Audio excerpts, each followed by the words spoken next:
It'll be awesome if, like, the next day after the Steelers smoke the Raiders, they also take their receiver with them home. I think we're getting a magical Aaron Rodgers, I told you so, fuck you football game. Is going to win this game by more than one score, Tony. Is that a bold prediction? Breaking news, Mike. According to Adam Schefter, I am picking every single game all year long and challenging all of you to beat me. Here is who is winning every single game of week 6. Spoiler alert, everyone. If you guys want to know how you can send in your picks, stick around to the end of the video. I'll let you know how you can send in yours for a chance to win a jersey of choice. Let's get into the picks this week. But first, let me introduce my co-host for this week's Pick'ems Challenge. I kind of want to start bringing on people, Tony, to challenge them in the Pick'ems Challenge. So you're my first challenger here. Co-host of the MJT Football Podcast, Tony Tucker. Let's hear it, everybody. Woo!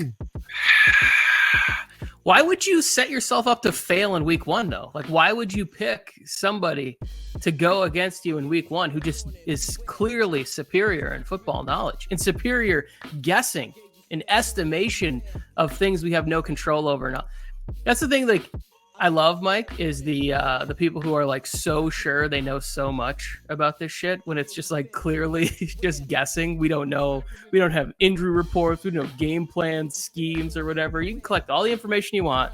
We're all just guessing. That's what makes it fun. Except for me, obviously, as you can tell by my great record last week, 8-6. I'm pretty much Mike Stradamus over here. Yeah, you got to throw them off the trail, though. You got to get some wrong so that they, you're not Back to the Futuring it with, Farmer's Almanac.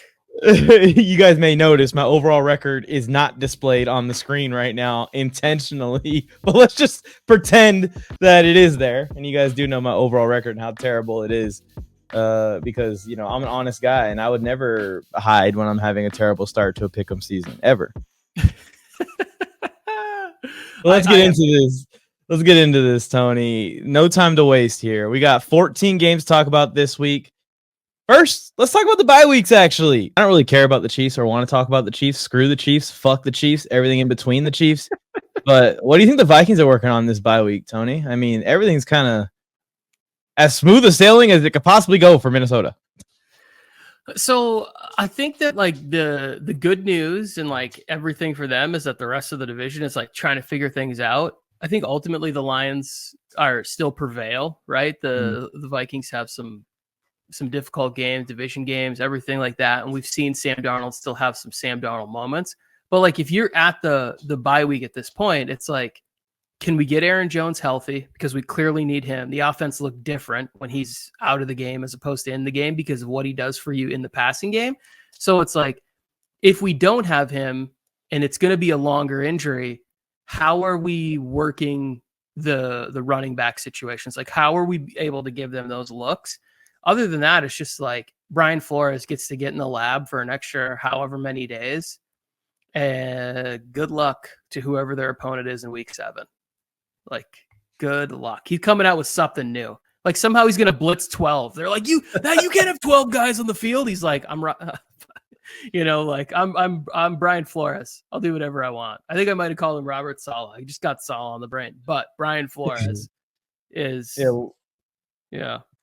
Saleh, Flores, poor work. guys. We're going to talk about Saleh in this show, I'm sure.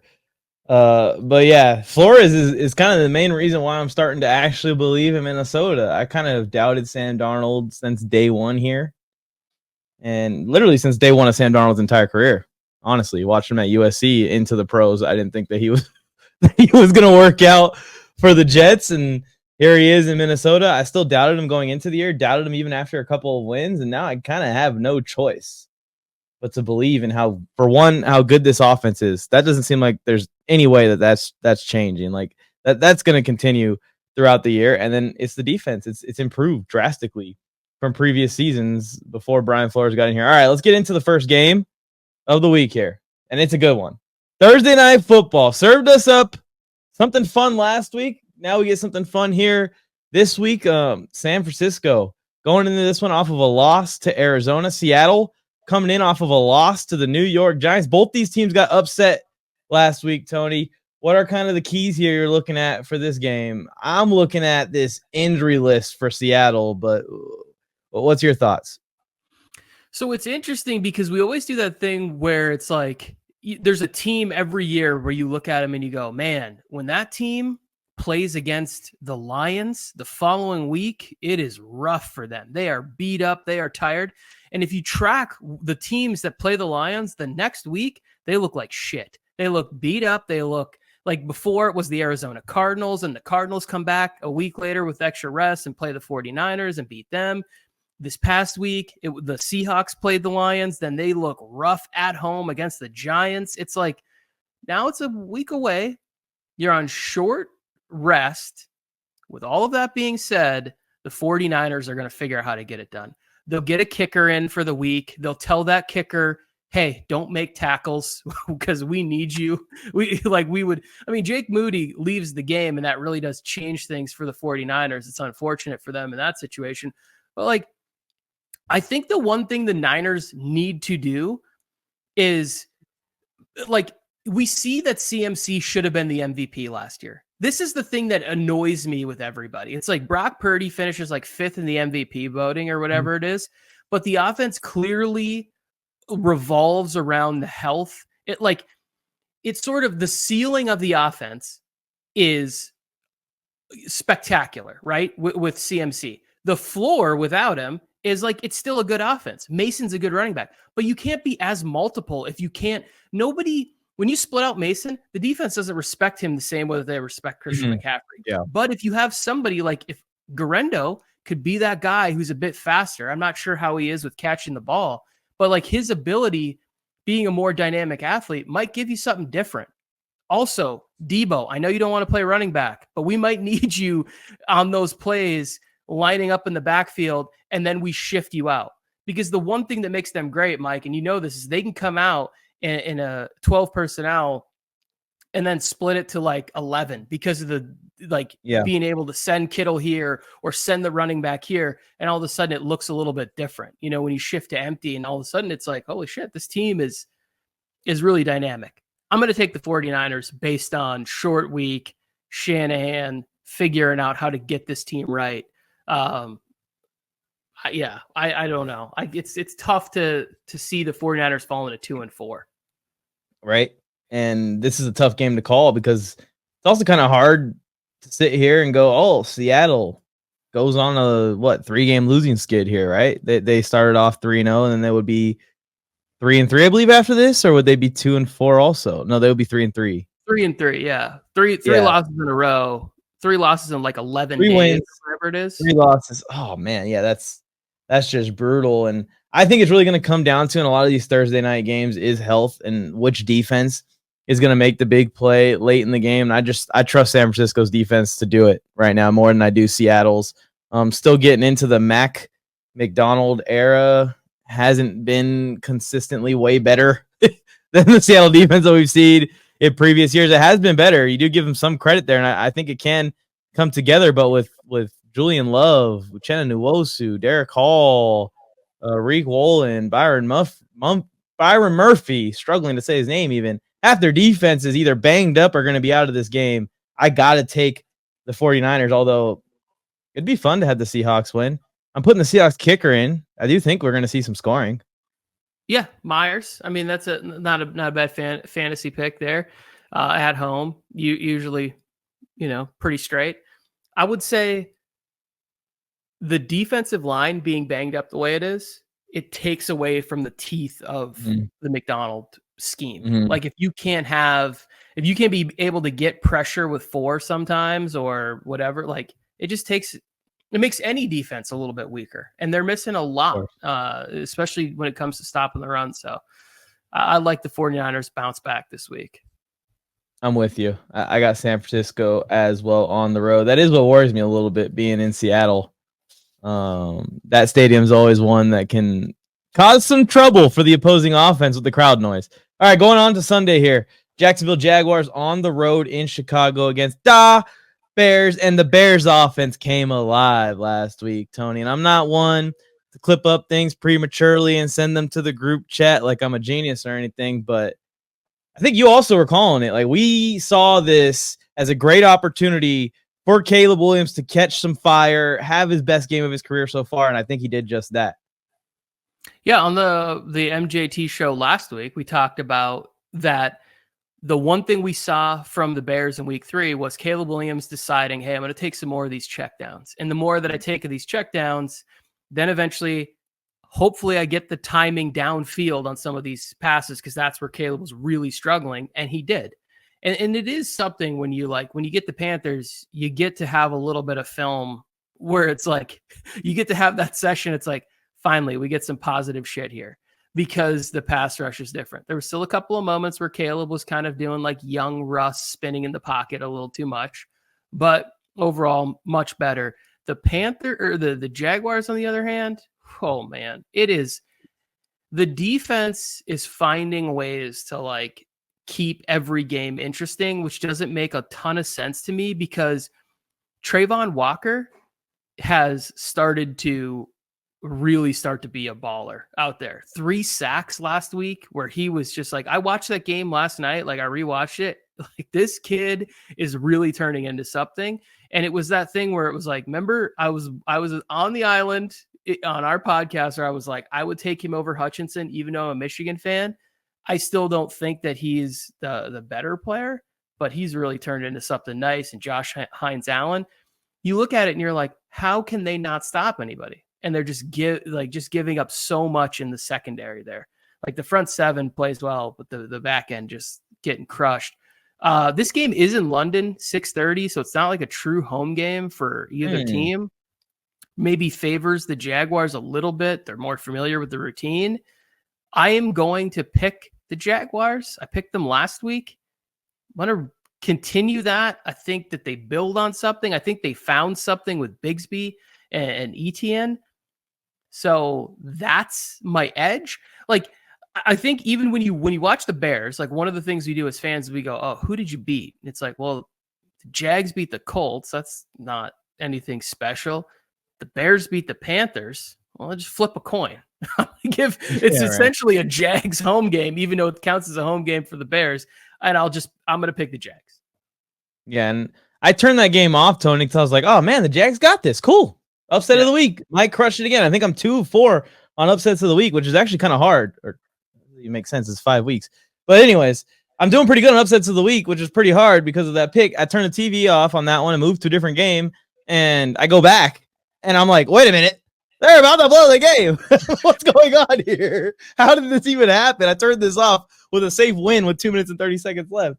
But yeah, I'm very scared for this Jacksonville secondary. I'm very scared that the Jaguars are going to let me down. But because the game's in London and because the Chicago opponent was Carolina, it went exactly how I expected. It's not like Chicago did anything too crazy. We'd been talking about how the receivers been getting a bunch of separation on tape. You could see it. And it's just a matter of hitting them. He finally started to hit them. I'm going to go with the Jaguars too, Tony. I want the Bears to win, though. I want the Bears to win. I'm rooting for the Bears to be a team that's in the wild card hunt down the stretch of the season as Caleb has some more experience under his belt. But in London, that's kind of the biggest thing. The Jaguars have some crazy record in London, and they're not playing the 49ers here. So give me the Jags. Yeah, so I think that the NFL has done a really nice job these first 2 weeks putting situations that you want to wake up and watch, right? Like, we're in the past, it's kind of been like, oh, we're going to see the Houston Texans with Davis Mills play the Jaguars. It's like nobody wants to wake up to watch that game, But like last week, we're seeing Rodgers, we're seeing Sam Darnold get to play against the Jets. That's something that we'll wake up at 6:30 on the West Coast and watch. And then this week, you're getting 2 young quarterbacks that we are invested in. Maybe some people less so in Trevor Lawrence at this point, but like I'm down for this. Like, both of these teams need this win. I mean, this would be huge for the Bears to get to 4-2 with the way they started. It would be big. I am gonna. With that being said, I'm taking the Jaguars though. Yeah, and the Jags also looking at it. How long do they just leave Doug Peterson in there? I mean, like, you can't really do anything with Lawrence now after re-signing him, so it's probably going to fall on the coach eventually. So, yeah, a lot of storylines going into that one.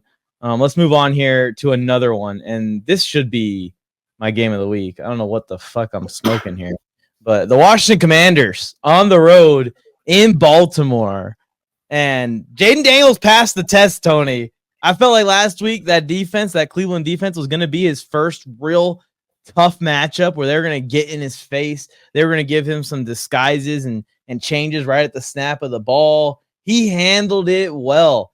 Early on in the game, it was a little bit bumpy, and then all gas, all game. Do you believe in this rookie quarterback now to go and do the same thing to Baltimore like he did the Browns?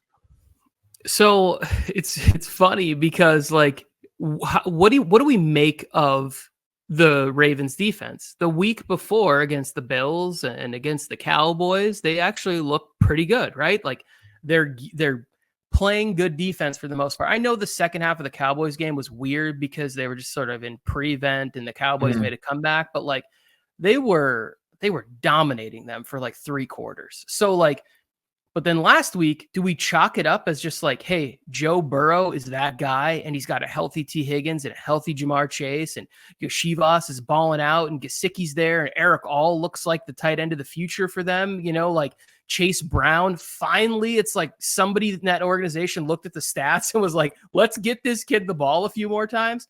So like, do we chalk the Ravens up in that situation? Hey, sorry for interrupting myself, but one quick reminder before you forget to like this video, subscribe to the channel, and turn on notifications so you can be here every single time I post. It's the free way you guys can support the channel. We're trying to build something special here very early on in the stages here. We only have 10,000 subscribers. We're trying to get 20,000 subscribers. The only way that's possible is if you guys support the channel by liking the video, subscribing, turn on notifications. This is my next game to rewatch from last week is the Commanders Browns game, Mike. But like everything that I saw coming out of that game, if you can lean on a great running situation, like the last 2 games Eckler has played, he's averaging like 11 yards a carry because he's only getting like 5 or 6 carries and he's dominating. So it's like if you have running backs like Brian Robinson Jr. and then even their third back, Jeremy McNichols, who's been like a special teams practice squad player, is dominating in this offense. This is my game of the week. I think I am more excited to watch this than almost any other game. Obviously, Chargers, #1, big TV, watching every second of that game. Come on, let's beat down the Broncos in Denver.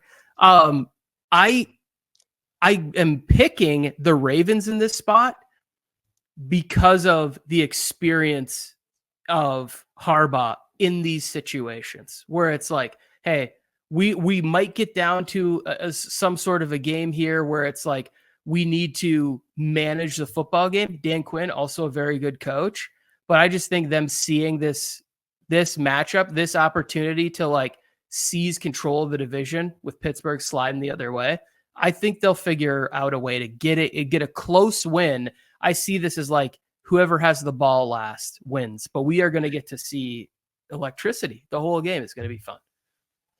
Yeah, and the Bengals offense going off on the Ravens like that, they do that year in, year out. I just think that they kind of have each other's number almost. It's like every time these two teams play each other, we see some kind of wicked, crazy shootout, no matter what the defensive firepower has been that year. But man, the Ravens stepped up and they said, let's go shoot out. Let's go blow for blow. Then this is the team that I love to watch play football over the last couple of years. Not the team that we saw in the first couple of weeks out of the Ravens with all the penalties, all the offensive line struggles, drop passes, everything in between, the messy football that we're not used to seeing. They're well put together, way more disciplined in that Buffalo game, and then battled through, went to war in that Cincinnati game. Enough to give me some confidence too in the Ravens here to win this one. But I'm with you. The way the rookie handled the Browns defense last week almost makes me more worried about the Ravens defense getting cooked up by Joe Burrow. Like just that fact that he didn't struggle at all with Cleveland has me worried for this one too. And if Washington steps up and they smack Baltimore around, they're Super Bowl contenders. Like that, it's time to say it. So it'll be interesting to see how they use Hamilton. Like, do you play him more in the deep part of the field this week where it's like, hey, because they're getting shots downfield to De'Ami Brown and McLaurin. Yeah. Like, do you play him away from the line of scrimmage? And then you say, hey, we're going to let Roquan sort of spy or play, scrambles from Daniels. Like, I think it'll be interesting to see what they make of the passing attack, like how they go ahead and guard that, because they do have Kyle Hamilton, where they can say, hey, we're going to play 2 deep safeties. And if he's going to throw these balls out there that are kind of hanging up in the air, Hamilton, go make a play on that football. Like that. Yeah. It's going to be an interesting way to see that they, how they try to defend this offense. Great chess matchup coming, and you got to do better than he did on Jamar Chase. Maybe just a little. Jamar Chase is every week there's a play where you go like, just tackle him. And like some people you just can't tackle. Like it's not just bad tackling. It's that player is just a special football player. You got into Diddy's baby oil, Tony. Anyways, speaking of sexual assault allegations, Cleveland's going to get assaulted by the Eagles, I think. This is the get right game for Philly. It's all looking bad in Cleveland, and it doesn't even make sense because their roster still looks amazing. But any reason to pick Cleveland here, Tony? You going to take the upset Browns on the Eagles? The Eagles are struggling too. So the Eagles are struggling, but you're coming off of a bye week. You should get back Devonta Smith. You should get back AJ Brown, hopefully. Like, I think that for Nick Sirianni to start to feel good and build some momentum with this team, and it looks like the Cowboys are figuring it out. As much as we like to laugh and make jokes about Mike McCarthy, the guy just wins football games everywhere he goes with who's ever on the field. And I think Nick Sirianni needs to figure out at home how to get this win. And I think that ultimately they do. Hopefully they've been able to iron out some of the issues they have there. Lane Johnson should also be back. Like, I didn't follow up to see if he passed the concussion protocol, which he didn't the week before. But if he's back out there, all of the advantages say like Philly somehow they need to make like this a statement game. They need to come out and have a game at home where it's like the defense plays really good, great opportunity. The offense is getting it going. I'm taking Philly, but if the Browns find a way to like make this game messy and ugly and get a couple defensive scores or something like that, it's going to get loud for Nick Sirianni, especially with Belichick out there constantly commenting on the team. Mm-hmm. Yeah, and I think this is a get-right game for the Eagles for sure. I think that they're going to blow them out, honestly.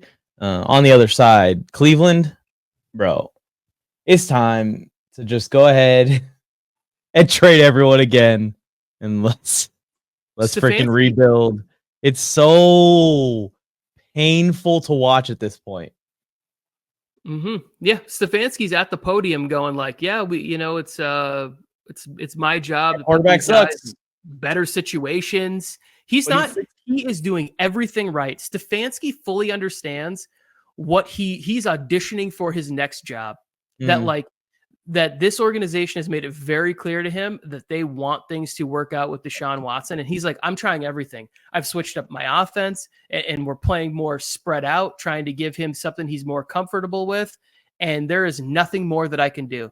It's like, you guys realize that I took a young Baker Mayfield and we went and won a playoff game for this organization, which has been terrible, that Deshaun gets hurt and I'm winning games with Dorian Thompson-Robinson and Joe Flacco. Like, you guys understand that I can win with a lot of people. I am struggling to win with this guy, but he's still saying like, hey, maybe we need to look at who the play caller is. Like, we need to internalize this on ourselves. We need to do a better job. And to me, that's just Stefanski saying like, hey, I'm out here, Jacksonville. If you guys need a coach next year, trust me, your boy Stefanski's got you. Yeah, I'll make them competitive. Yeah, it seems like that's the crossroads we're hitting here. I just want to see him trade everyone. There's some great players there in Cleveland that are just kind of, they signed the contracts, but they're stuck there. I think the only untouchable for the Browns right now should be Myles Garrett. I don't think Denzel Ward just re-signed, right? He's basically unmovable. I know Wusa Koromoa's contract's coming up. Amari Cooper wants a trade. I would consider trading Nick Chubb. I don't think he even wants Nick Chubb. So I don't even know what I'm saying there. But you know what I mean. I think it's time. Anyone with some trade value, let's hear offers. Let's get as many picks as possible. And this offseason, Deshaun's going to go. If Chubb comes back and looks healthy and looks good, if I'm the Cowboys, if I'm the Cowboys, I'm saying like, hey, we'll take Nick Chubb off your hands for a 5th or 6th round pick. Myles Garrett, if I'm the Browns, and the Browns are not smart enough to do anything like this, I'm shopping him for a couple of 1st round picks. Like I know that you don't want to do that, but having a player of that talent, that magnitude that could change, I guarantee you that there's a team out there that would say like, I think we are an edge rusher away. Like, let's go get him for like a 1st and a couple of 2nds or something. Like, let's give away a bunch to bring in Myles Garrett under contract for a few years. Like, he's going to be better than any player we're going to draft, most likely. Like, let's go get the sure thing in Myles Garrett and really try to flip the momentum for our team. And there are some teams out there that could afford it and could make it happen. So, but the Browns, will they do it? No. I mean, they let Joe Thomas. They should have traded Joe Thomas in like year 7 and gotten extra picks. Like, you need more than Myles Garrett or a Joe Thomas or something to win games. Like, you have these valuable pieces. Like, go get picks, give them to Andrew Berry. He's done a good job drafting, and get a couple of 1sts, move up, get a new quarterback. Even if he doesn't start next year, get a new quarterback. You need an exit plan, an exit strategy from the Watson situation. Also, let's just give the fans something. Holy crap. Y'all are literally torturing them at this point. But all right. That's enough talking about the Browns.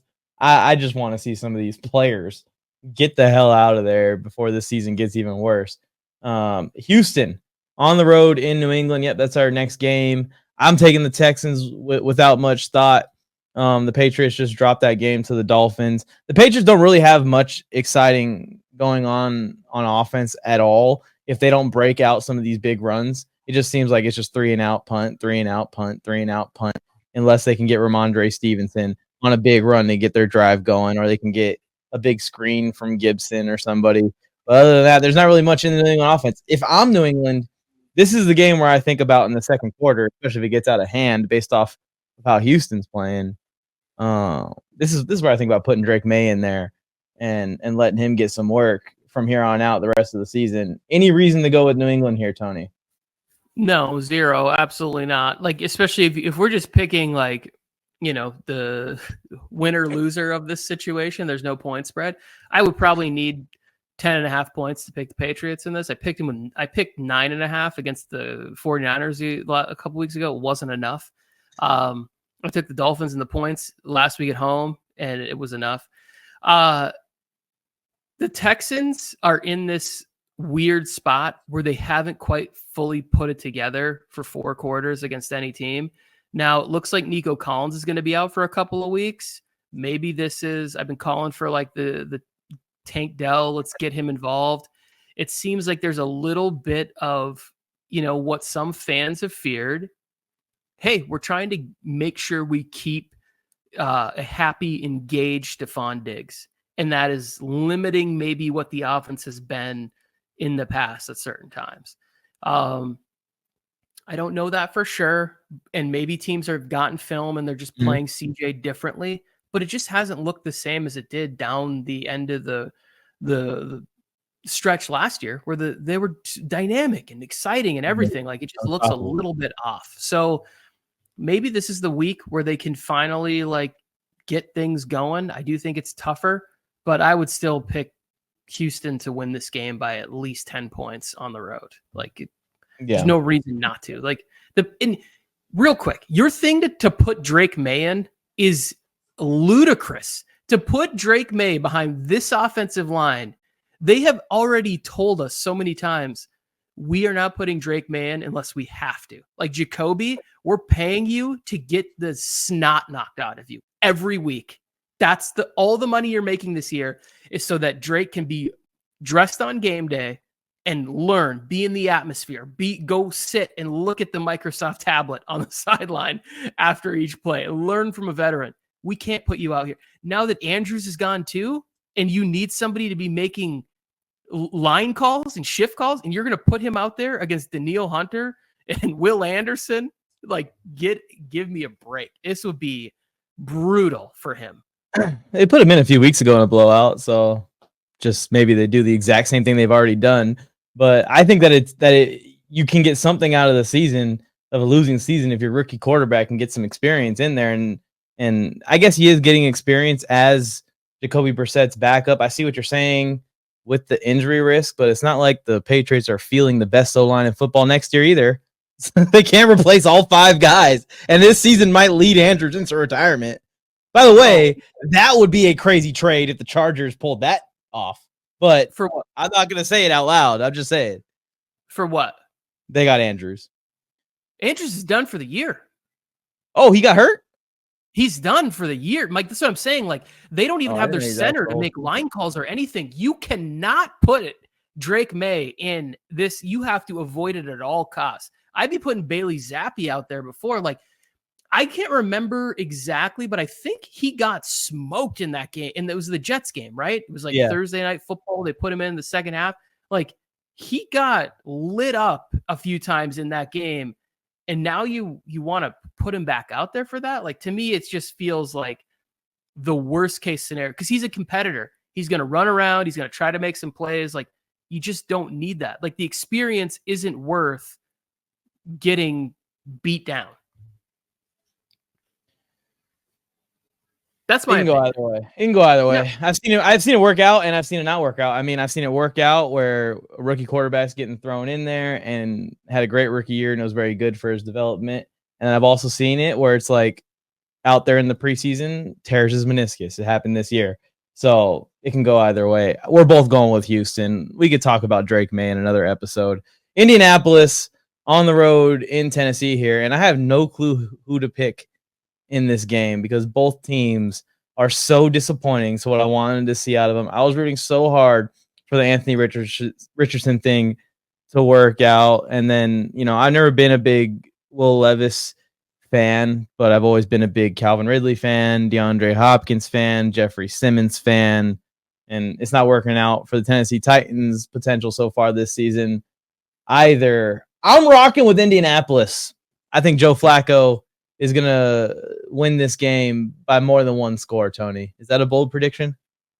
No, it's not. I think the report that I saw was if Will Levis is healthy, he's the starting quarterback. And if that's the case, then I'm taking the Colts. Like, if the starter's in, I'm out. Yeah. I've been a big supporter of Will Levis because I think he's entertaining, but you also have to be good and win and just not make some of the most inexplicable decisions on a football field that we've ever seen. Very Zach Wilson-esque. The thing that is interesting with the Colts side of it is, like, do you go to Anthony Richardson at some point and just say, like, hey, you're not being benched, but we are going to give you the opportunity to learn from Joe Flacco. Like, I think that there's a lot of times, like, we've gotten to the point where we're rushing these young guys on the field and we see magnificent things from them. And the reason we see magnificent things from them is because they are amazing athletes who are worthy. But playing that position, if you're not ready for it, it is brutal. And we're seeing the Colts offense. We're seeing Michael Pittman Jr. look good again. We're seeing Josh Downs look like a legit, like, really, really good wide receiver here. Alec Pierce, for the first time in his career, is out there balling. Mo Alley Cox throwing him jump balls to use his, like, basketball background, 6'7" frame. Like, do you go back to Anthony Richardson? Like, because if you do and he's bad, then the team just kind of looks around and goes, what the fuck are we doing? Are we just trying to get this kid experience and reps? Are we punting on the season? Because, like, he's missing some wide open guys. We're losing these games. But with Flacco in there, we're in it all the way to the end. Like, it doesn't matter what it is. Like, Joe is giving us a shot. So I think that's the interesting part. For me, it doesn't matter who plays for the Colts. I'm just going to take them. Like, nothing I've seen from the Titans offense with Rudolph or with Levis makes me feel good, even after a bye week. Like, I still don't look at it and go, well, I'll pick them. Yeah, I think Flacco just really brings some consistency at the position into the offense, and that's all these guys need because you have all those star players you just listed. You know what I mean? It's just You just need a facilitator. You need someone that's going to put the ball in the same spot every time, and the receiver can rely on them. And it's just not been Richardson. Also, I think the element of Joe Flacco just standing in the pocket and being forced to throw, the dude's basically a freaking statue.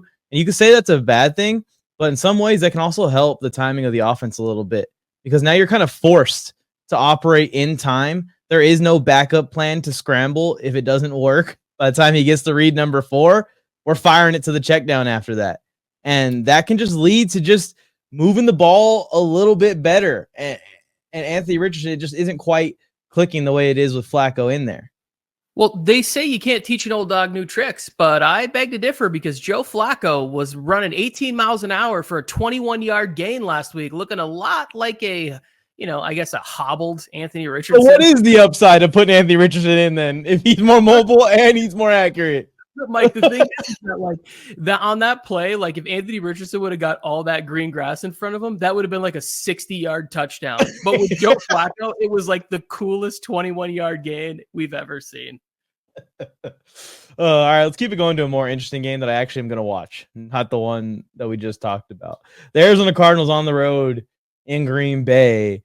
And are the Packers the best last place team in the history of freaking football, or what? They're last in their division right now with this offense, with this defense. They haven't been very consistent, but you've still seen the parts of the Green Bay Packers team that we saw last year that took them into the playoffs, that got them the playoff win. Like, the elements are still there. Just the injury of Jordan Love, I don't think it's fully clicking yet. I think it's going to fully click in this game. I trust Green Bay's defense just a little bit more than Arizona. I think Arizona has given up like 250 points this season already. They barely squeaked out that win against San Francisco, just hanging in there and getting one against a division rival. I applaud them for that, but the inconsistencies and the struggles that the Arizona Cardinals have had on offense, they were still persistent in that game for sure against 49ers defense. Not enough for me to pick Arizona to upset back-to-back weeks. And they've been the team that I've rode to upset multiple times this season. I think I got it right on one of the picks, but you going with Arizona or Green Bay here, Tony? I think this is going to be a fun one. You almost got it right, Mike, when you picked them in week 1, when they were up 17-0 against the Bills. You almost got that upset pick right for the Cardinals. The Cardinals are going to be fun and interesting. I don't think that leads necessarily to good football or a good record. I think I have the Cardinals with like 6 or 7 wins this year. I still feel like they're on that trajectory. Packers, I had them 10-7 or something this year, and I still think they're on that trajectory. If that's the case, the Packers, this is the kind of game they need to win at home. I think they're hoping for it to be a slightly cleaner win, and maybe having an opportunity where Green Bay has a little bit more time to allow Jordan Love to get comfortable in this game. First game back was Vikings in week 4 or whatever it was. Tough matchup. Last week, Green Bay is in a battle. I don't know why I'm blanking on who they just played. But that game was also the Rams. Yeah, Rams. Thank you. Very close. The interception that we saw from Love last week where, Byron Young is barreling down on him. Why is Byron Young not wrapping up and going for the safety? Does he know that Jordan Love is going to wing the ball to his guy for a pick 6 on the 4-yard line? No clue. I have no idea. I think that Green Bay gets things going this way. There's clearly something going on there. If Romeo Doubs is like, hey, I want out. I want to be traded. Like, I'm not happy here. I'm not being used right in the offense. If they can get him back out there and get him on the same page and get him happy, he's clearly there. Wicks is having, up and down. Dobbs is consistent. Have him out there. Jaden Reed, I talked about this last week on the show, is a special player. Like, it's exciting to watch him play football. I'm going to take Green Bay, and I'm going to feel pretty good about it all the way. But this is one of those games where, like, when we look up, it's like Cardinals won. It's like, well, I mean, they got the players to do it on offense. If the defense shows up and plays a solid 4 quarters, but I feel pretty good about taking Green Bay. I'm with you. I think we've agreed in every game so far. And with the whole Jaden Reed thing, man, it's just some players you watch them and you just go, he's got it, man. And every week I watch that kid, you get those type of feelings. And he hasn't really gotten the attention nationwide yet, but it's coming. Especially when you're paired with a good quarterback. I think you can bank it. And I would trade for Jaden Reed in Dynasty. I would be picking him up for prediction strike and any kind of future investments in number 11. On to Tampa in New Orleans here. Both of these teams need this win. Tampa trying to continue their push to win this division again. New Orleans is reeling bad. And it's kind of like they are who we thought they are type situation here, Tony. So I had them at 5-12, and after 2 weeks, I was like, "Oh man, I messed this one up bad. This offense is so dynamic." Every talking head on TV was like, "Well, Clint Kubiak should be the head coach of like 15 teams," and now all of a sudden, not one of those people is saying anything about Clint Kubiak. So it's definitely a fall from grace. I have to look to see, is the hip back, whatever the injury was that Carr left, is that a serious thing? Was it precautionary? If he's out for some reason and Jake Haener or Spencer Rattler is the guy, no chance. I saw a report the Bucs are leaving today to beat a storm. So their process is being a little uprooted, which makes it difficult. I like the Bucs in this game to like have a defensive bounce back game. They need to get Winfield back on the field. Like they're really, really missing him. The different things they can do on the blitz, the coverages downfield, because Vita Vea in that defensive line are playing good football, right? Kalijah Kancey injury hurts a little bit as far as interior pressure, but like they're playing pretty good. Yaya Diaby's been a nice surprise for them. I can't pick the Saints like without like last night I said I hate pick the Saints because like I just want the Chiefs to lose so badly, but I can't like earnestly pick them after watching the last few weeks of football. Like 3-0 into the fourth quarter against the Eagles game was just atrocious. I think the Bucs offense is good. And if Bucky Irvin doesn't fumble, they're 4-1 and have a commanding lead in this division. Fool's gold, man. I'm with you on the Bucs here as well. And I made a video about it the day after the Saints improved to 2-0. The day after they dropped 50 points for the second straight week. And it's titled Fool's Gold because Derek Carr is always going to do this, man. We've seen it so many times where when your secondary makes a mistake, you get burnt in coverage. Derek Carr's great in a clean pocket at delivering a deep ball down the field, hit his guy in stride for a touchdown. Derek Carr's great at reading defenses and picking them apart when they start to make mistakes. But when they start to game plan and go the other direction, and they start to throw some of the stuff at Derek Carr that he struggles with, basic pressure, this all starts to happen, and it all starts falling down. And another thing I've noticed about Derek Carr over the years, he lets his weeks kind of carry over. Like if he has a bad game one week, it kind of carries over into the next week. He continues to be cold week after week until he catches fire again. And he'll have 2 amazing weeks. He'll be back to the same Derek Carr. He's just too inconsistent to win in the NFL year after year after year. And it's why he probably only has 1 winning season as a starting quarterback in the league, I think, so far. And I think it's going to continue this week. The Bucs are a good team. They, to me, are a team that's contending, that should be one of those teams on the radar. If the Browns say, hey, we're willing to trade Myles Garrett, send it in.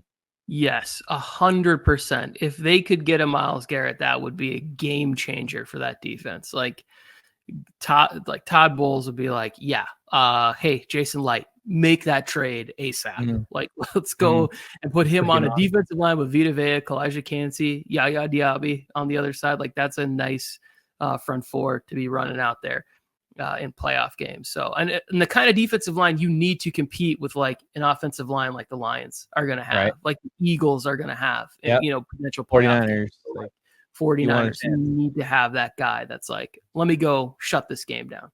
But first, before you do any kind of aggressive trades, you got to win, I think.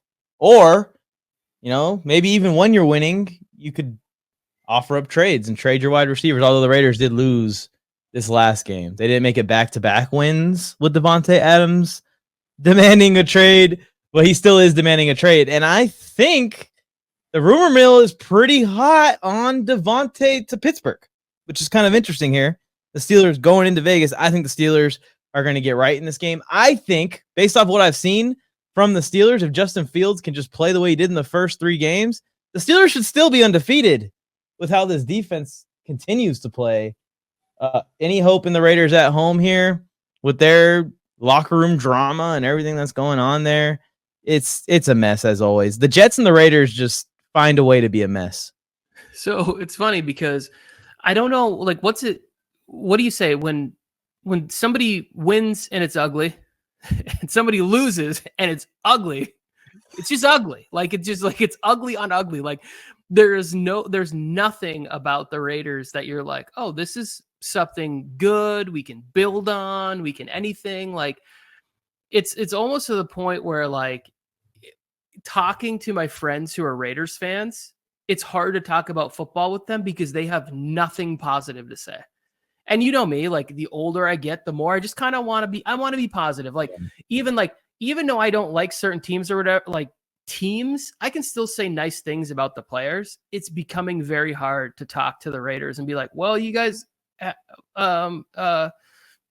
it's just tough. It's just difficult to have that conversation with Raiders. Honestly, I don't mean to cut you off, but, like, I actually like it more when they're better, because the fans, at least then, they're annoying, but with a reason to be annoying. Right now, they're just freaking annoying because they can't talk about football. So, like, these conversations can never pivot towards the Steelers and what they're doing, or towards the other teams in the league, because all they're going to just say is those teams suck because they're not the Raiders. And they're just going to troll you into oblivion and just be annoying all year. I'd almost rather the Raiders be good, so at least, like, the little football knowledge that all the Raiders fans do have, they can use it. When the Raiders are bad, it's just like, I don't want to talk to any of you guys, because all you're going to do is just troll me with everything you say because you have nothing else to say. Well, it always falls back to, and, like, obviously, you know, we can get to Max Crosby. You know, like, I can They won't. say he's one of my favorite players to watch. Like, as long as he's not playing the Raiders, he is an amazing football player.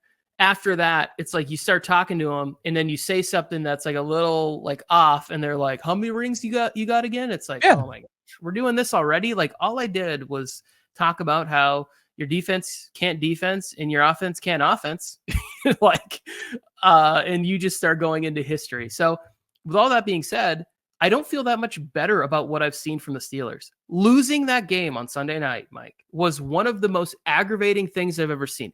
Not only because I had the Steelers -2.5, but just beat the Cowboys is another team that I don't particularly like.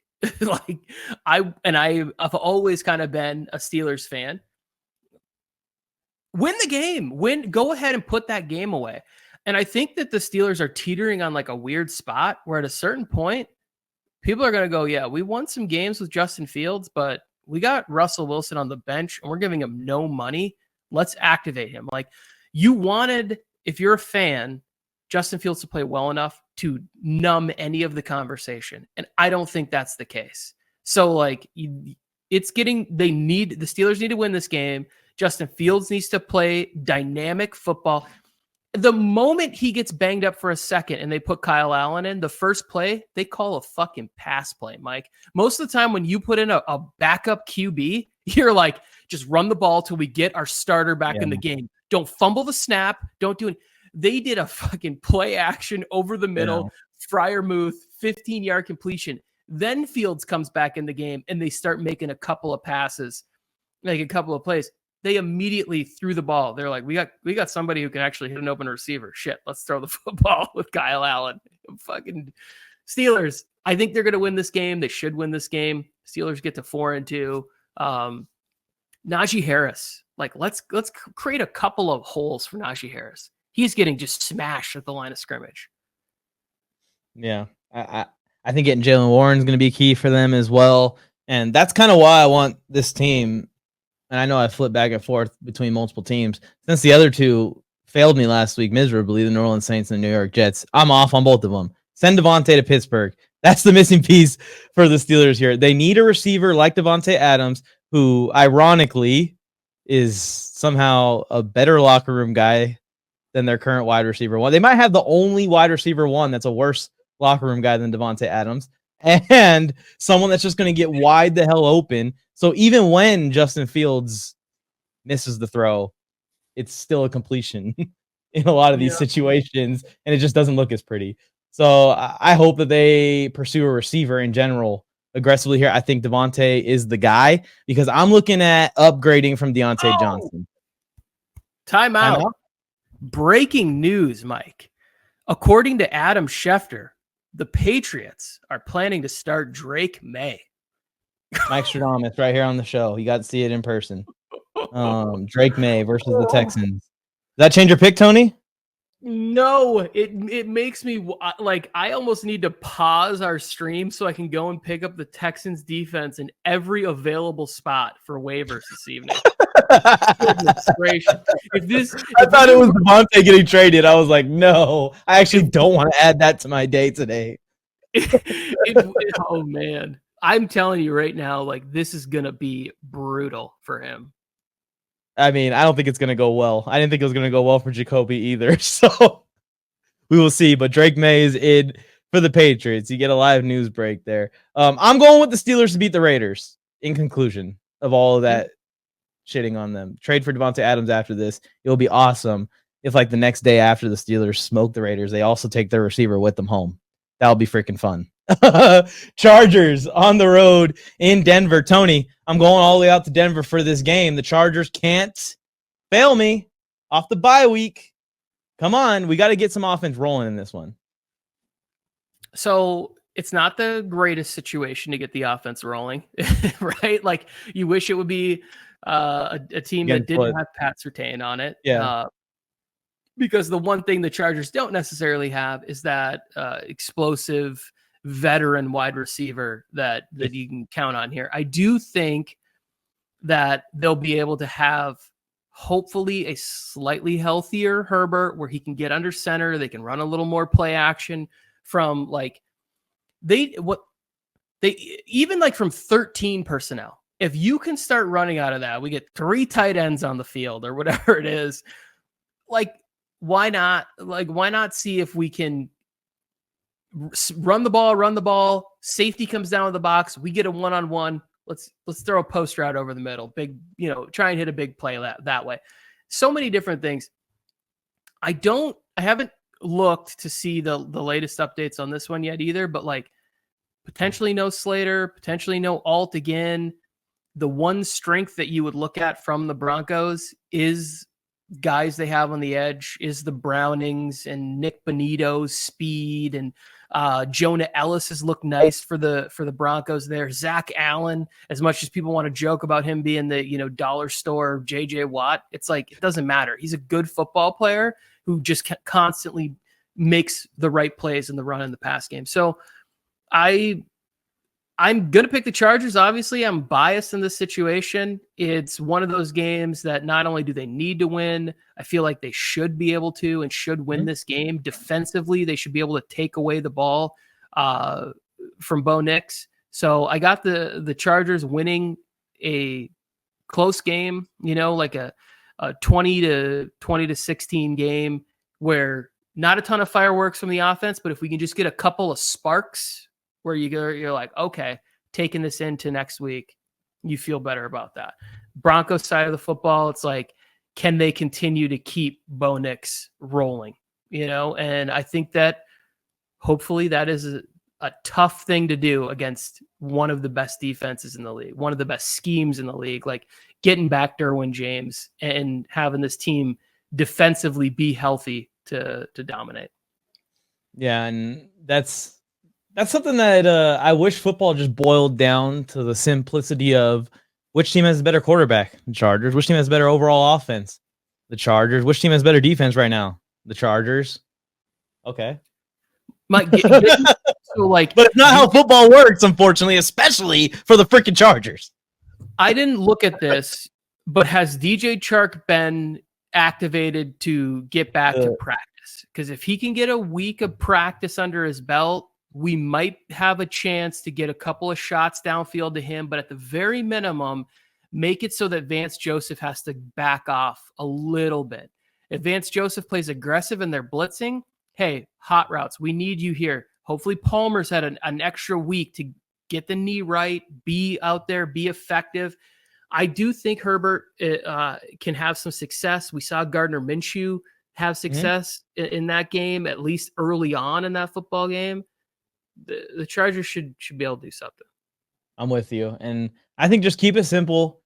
Continue to try and establish this run game. It's not just for this game. It's for the entire season. In the second half of the year, the Chargers need this to carry over. It's been slowed down a little bit more against Pittsburgh. Been slowed down a little bit more against KC. Those are tough defenses with good fronts. I understand. We got to find some success on the ground early on in this game, and I will feel fine about every game the Chargers play if they're running the ball early in the first quarter really well, because it sets up everything else. The whole Pat Surtain thing, when he's taking 100-yard house calls like that, it's almost time to take him off the field. And what I mean by saying that is don't throw his way almost the entire game. And that's kind of, we're getting to that point, which is fine. We'll pick on the other guys. And that's what all teams are going to start doing eventually if Surtain keeps playing this way. I'm going with the Chargers also, Tony. Obviously, we're not picking the freaking Broncos in this one. But what about the Panthers? Think the Panthers can upset the Falcons? I don't think so. I don't think so. I won't pick it. I did take the 4.5 points against the Bears. I thought the game would be a little bit more competitive. It was not. I think the Falcons have a good enough defense, and especially in parts of the field where it's like when you can play Simmons and Bates, like you don't even necessarily need a pass rush. You'll be able to play good enough coverage behind whatever kind of pass rush you can muster up from Judon and Grady Jarrett there. I had the Panthers winning 2 games. I don't feel any different about it. The uptick they get from Dalton at quarterback. The Falcons, they were flirting with a real tough situation, and having a veteran quarterback and a coach that's in his second stint as a head coach, third stint technically if you count the interim time he spent with Atlanta originally. I think the Falcons are starting to get something rolling. They're starting to feel confident, and that is something that breeds more confidence, right? It's like, hey, we got this win. We needed this. And you can see how they're together as a team. The way that they all uplifted Cordero Hodge, a guy that people forgot was even in the NFL, gets out there and makes a play like that in overtime. I think that gives you a little momentum. They get an extra 10 days. They had the extra, the kind of mini bye. I like the Falcons in this one pretty handedly. I'm with you as well. I think that this is another one, just like with the Bears, and they were struggling to kind of get that connection with the receivers. They were struggling to get the ground game going really effectively. DeAndre Swift goes off, Caleb Williams goes off and finds all his guys. Excuse me. But I think that the Falcons can get right a little bit here too with their rushing attack. That's something that they've struggled with. This Carolina front seven was already soft, and now Jadeveon Clowney's injured, which is kind of their premier run stopper if they have one after Derek Brown. I think that Bijan Robinson has his first massive game of the year as a prediction to go along with my Falcons win here. On to my game of the week, which I honestly regret putting this as the game of the week. I think I had a brain fart or whatever when I was preparing this. It should be Washington and Baltimore. So game of the week B here, Tony. I didn't come away from that win over the Steelers super excited about the Cowboys. They're still arguing on the sideline and stuff. Micah Parsons obviously is still not back out there. I don't believe in the Dallas defense. The offense is kind of a one-trick pony. I'm going with Detroit here, and I think this is another one where it's a 2-score game. This is going to be the week of the blowouts. Last week, we saw the offenses all come alive, and now they're alive, and we get some lopsided matchups. So we talked about the physicality of what happens after you play the Lions. I think there's a similar effect too when you play teams like the Steelers or the Chargers or whatever, or the Ravens. When you play those games where it's like you're really playing against physical football teams, it'll be a little bit of a hangover, kind of a short week. Cowboys having to fly back late, not getting back until early Monday morning from Pittsburgh. And now this week, you're beat up a little bit, and now you got to go play the Lions. The Cowboys defense has made a nice stride. They were terrible against the run the first 2 weeks. The next 2 weeks, they come out against the Giants, they come out against the Steelers, and they look good stopping the run 2 weeks in a row. I think that ends here. I think Montgomery and Gibbs get shit right. And when they try to commit more resources to do that, now we're getting Laporta, St. Brown, over the top touchdowns to Jameson Williams. I like the Lions here in this spot, having a shot, coming off of a bye week, feeling good, healthy, rested. I didn't check to see if Ragnow was back. I think he's been missing a little bit from the Lions early on and what they like to do up front, being physical. But I feel very comfortable taking the Lions in the spot. The Cowboys got something going with Rico Dowdle. It'll be interesting to see if they can do that a couple of weeks in a row. If that happens, it makes them more dynamic. But you don't think the Lions are thinking about how that game ended last year, where they really threw the game-winning touchdown pass? Dan Skipper called himself eligible. Refs kind of screwed him over. I think Dan Campbell's saying, like, hey, we're running the score up, boys. We're going for 2. We're taking patella tendons with us. Let's get out of here for the win. All right. Now I have to pick one. This was a tough week to pick one. I don't know. Is there any other upset this week that you would pick other than the one I went with, which now that we've gotten here, it was covered up. I didn't tell you the entire episode. You could have spoiled this for all the viewers. But now I reveal that my upset of the week this week is the New York Giants upsetting the Cincinnati Bengals. But before I talk about why I'm picking this one as my upset of the week, is there any on here that I should have taken instead? Oh, I mean, I don't know. I haven't looked to see what the point spreads favorites are and stuff like that. I think my upset of the week probably would have been the Jaguars over the Bears. I think they're going to be favored there. I don't think this is necessarily a bad pick. I also would have considered the Jets beating the Bills as an upset and an upset pick of the week. I know you don't want to go down that road. And yeah, I usually try my best not to put the upset on Sunday Night Football too, so I probably should have went with the Jaguars over the Bears, but I ended up going with this one, Tony. I think that by the time we get into the third quarter of this game, it's going to be close. It's going to be a low-scoring game with the Bengals offense that probably should smoke the Giants defense, and they're kind of just going to quit 3 quarters into this game, and the Giants are going to sneak out another win this week. I like what the front 7 of New York has done this year.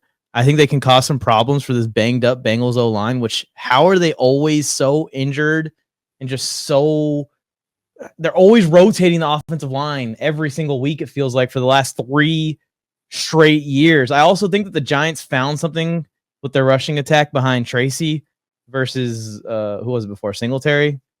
Yeah. I think that's starting to get going. Just Daniel Jones, avoid the dumbass turnovers, and they're going to be in this game. And also, you just sprinkle on top of all of it, Malik Neighbors is coming back. Mike's upset of the week.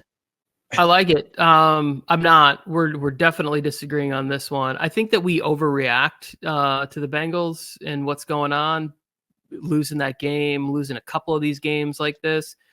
We play the hypothetical game a lot as fans. I think the Bengals record could be a lot better than it is right now. It's not. It's kind of what I think it could be flipped.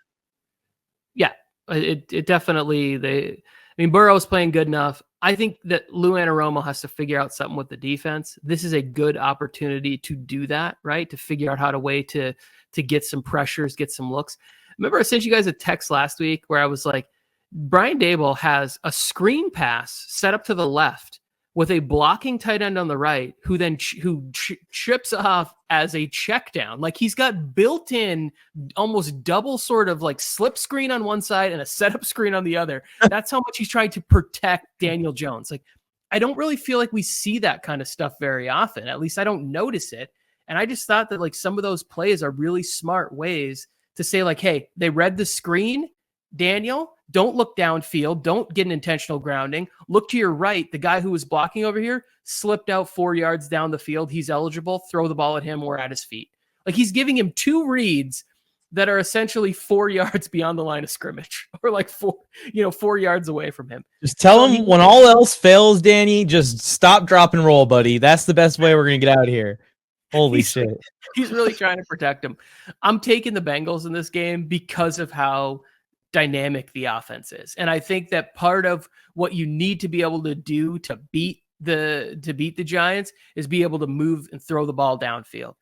I felt like the Seahawks had plenty of chances to win that game last week at home, and Geno Smith couldn't quite get on the right page, didn't quite have the time. I think Joe Burrow's better, manipulates the pocket better, has Jamar Chase, which is a difference maker, has T. Higgins, all the other guys we mentioned up at the top of the show. They'll find ways to get enough points and get a victory and get people going. And if you really look at the Bengals schedule here, they win this game, they win a couple games. Next time they see the Ravens, they could be back to 4-4 pretty easily. Get on a nice little win streak here, change the morale. Oh no, here come the surging Bengals every year. I think it's a little different this year, but it could be different. I got the Bengals. You're probably right on this one, Tony. I'm going out on a limb a little bit here, but I will say if I'm undefeated going into Sunday Night Football, I'm changing my pick to the Bengals. I'm not going to let the Giants ruin an undefeated week. So I'm just putting it on the record right now that if I'm undefeated going into these games, no conviction. I'm switching back. All right, let's get to this last talking point, last game of the week, and it's the New York Jets hosting the Buffalo Bills. And you guys hear the disappointment in my voice because if you've been tuning into anything NFLMike, you know I've been backing the Jets probably second to my Chargers in the entire NFL for the last 2 seasons. And I had to wait an entire calendar year with the Jets fans for Aaron Rodgers to heal from this injury, just for him to come out. And honestly, in that game against the Vikings, play terrible. And it's not really like Joe always puts in the chat, like I give Aaron Rodgers all these passes and all of this when I get on here and criticize him also when he has a bad game. But it's not even like Aaron Rodgers has been lights out this season. It's just been good to a point where I'm like, okay, when he knocks the rust off, we're going to see him get back close to where he was. And I really felt like it was coming together in that Patriots game, but come to find out it's because they were playing the freaking Patriots. Go ahead, Tony. What's your thoughts on this? What's your thoughts on them firing Robert Saleh when they literally have had a top 5 defense over the last 4 years? But hey, who am I? Okay. I love Robert Saleh. I've backed him, right? And partially because he's a Northern Michigan University Wildcat, which we went to the same university, right? He's a Michigan guy, born at Dearborn, Michigan. So I back him.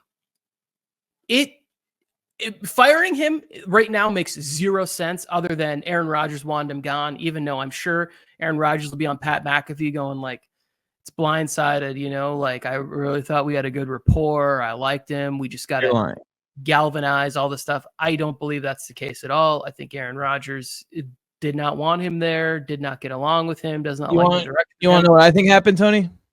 Go ahead. I think Saleh wanted to fire Hackett. I think he wanted to fire him in the offseason. Yeah. And Aaron Rodgers is like, yeah, if he goes, I go, which is a weird sort of thing to hang on to. The Jets, with all of the craziness, everything that's going on, I think we're getting a magical Aaron Rodgers. I told you so. Fuck you football game. That's what I think happens. I think for 1 week, this gives Aaron Rodgers enough of the sort of, I'm going to show all of you. I'm going to be so locked into what's going on in this game. I'm going to find a way to make it work. Because I do think that Garrett Wilson is a good enough wide receiver to be able to have some more success this week against the Bills. Josh Allen's struggled the past couple of weeks against some really good defenses. I'm going to take the Jets in a close game this week. Like, they're getting the game at home. They need to figure out how to get Breece Hall involved. I think that's going to be something that will be more in the screen game than necessarily the run game. And Garrett Wilson has a big week. I think Conklin can continue to chip in and get some of those first downs for them. The Bills are in an awkward situation where it's like that play last week, Josh Allen was out. He was out cold. gets up, goes to the sideline. The play, the possession flips, and Josh Allen's running, screaming back onto the field. And I'm like, yeah, what's happening? Like, same thing with Aaron Rodgers' knee too in the game, where he just goes and he gets looked at really quick and sent back out there. And it's like a guy who tore his Achilles last year. You guys don't want to that Achilles too? Y'all don't want to look at it a little bit more than just like tap the knee? Does that hurt? But it's different with the head. Because like True, the starters are saying he's and that's not. Also, something is like the strictness of these kind of like injury rules. They're different based off the stardom of the player. Like Mahomes had a concussion a couple years ago too, where he probably should have sat out for a game and came back and played in a playoff game that he got knocked out in like 4 days earlier or something like that. And Josh Allen, same thing. And I think there's a video going around on TikTok. I'm jealous I didn't get to it first.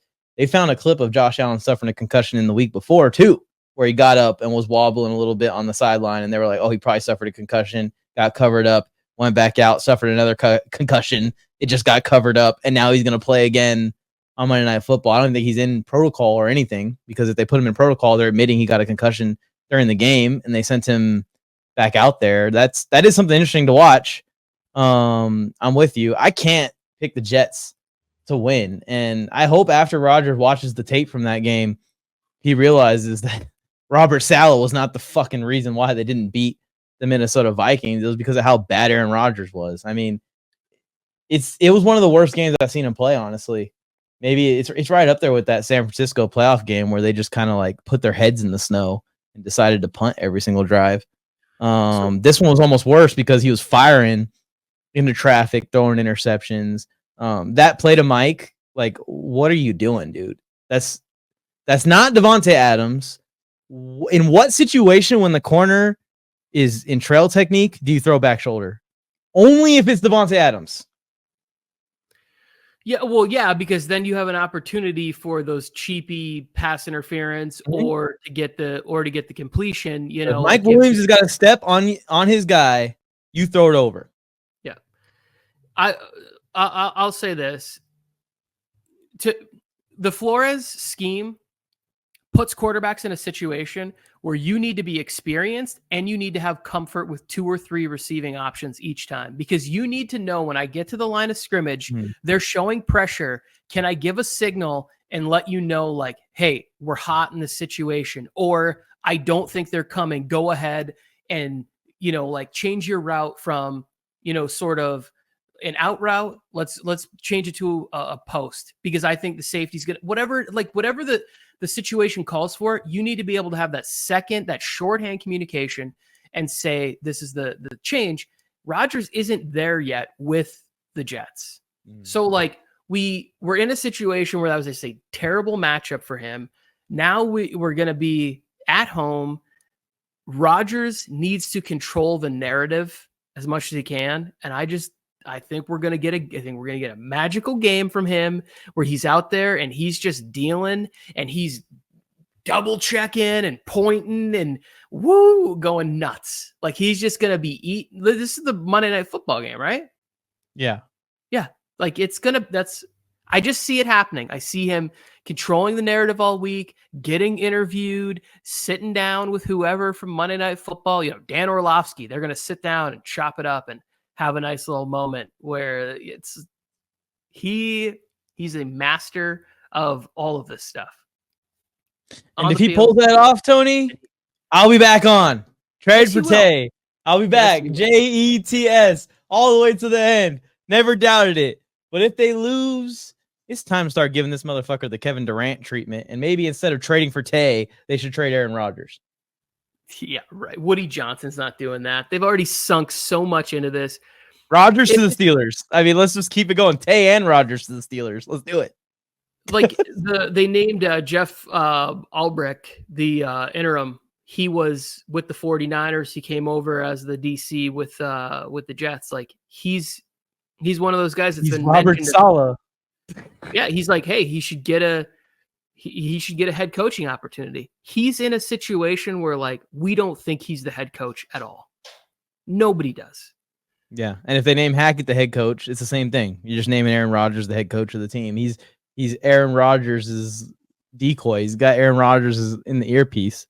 You think fourth and short, Aaron Rodgers even looks to the sideline to say whether or not they're going for it? Like if the team starts to run off the field, he's like, "Hey, get the fuck over here. Daddy didn't say you could leave. Come on. Yeah. We're running a play." Because it's such a mess. It's such a mess. I had them as a 9-win team. I still feel like they have enough talent to be a 9-win team, but like it's not a good situation.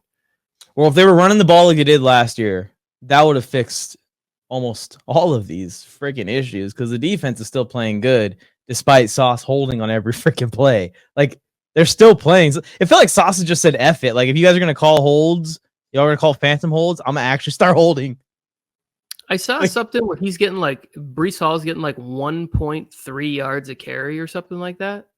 I don't even know how that's possible to go from the best running back in the league to 1 point something yards per carry when you upgraded the O-line. You added a better quarterback for at the line checks, stuff like that. And it's gotten like not worse. It's went from best to worst. I don't even know. It doesn't even make any freaking sense at all. Overall, though, I just want to say the Jets offense is still better than it was with Zach Wilson by a mile. So everyone stop saying that. You guys are just being disrespectful to Aaron Rodgers at this point. I still have some kind of backing of the old slingers. I'll find it for you. Somebody did a Twitter breakdown, and it's like they did the Garrett Wilson has regressed. Like his numbers were better with Zach Wilson. Like per play average, the numbers were better. It's like, I guess me in analytics or like numbers, stats, whatever. Like I feel like you can just shape whatever story you want to tell. There's nobody that can convince me the offense is better with Zach Wilson. So I'm on your side there. But like, because I have eyes and I can watch. Yeah, people can support their arguments with numbers for sure. I got to get out of here. I got it too. Appreciate everyone tuning into this one. Guys, go and send in your picks before it's too late. The link will be in the description on YouTube. Links on all of my social media platforms to join the Mike's Pick'ems Challenge. The winner gets a jersey every single week, and it's completely free to join. Thank you again, Tony, for joining me for this. Make sure you guys like the video, subscribe to the channel, comment your picks, go submit them to that challenge like I just said. Will the New York Jets completely fall off the tracks and into a canyon somewhere? I guess sooner rather than later. The ball definitely won't lie. Thank you for tuning in to another NFL Mike video. Now it's time to go make more football friends or go and compete in the Mike's Pick'ems Challenge or against me in daily fantasy football challenges by joining my completely free NFL group chat. Or head to fifthdown.shop and check out and see if we got your team's newest designs. Or now you can simply rep your favorite players without having to wear another team's gear. And then tag us in pictures of you wearing your Fifth Down merch for a shout out in the next episode of NFL Mike's Corner. And help us reach our goal of getting 1,000 NFL fans wearing Fifth Down. Or you can head to the next NFL Mike video by clicking it. It's on your screen. Go ahead.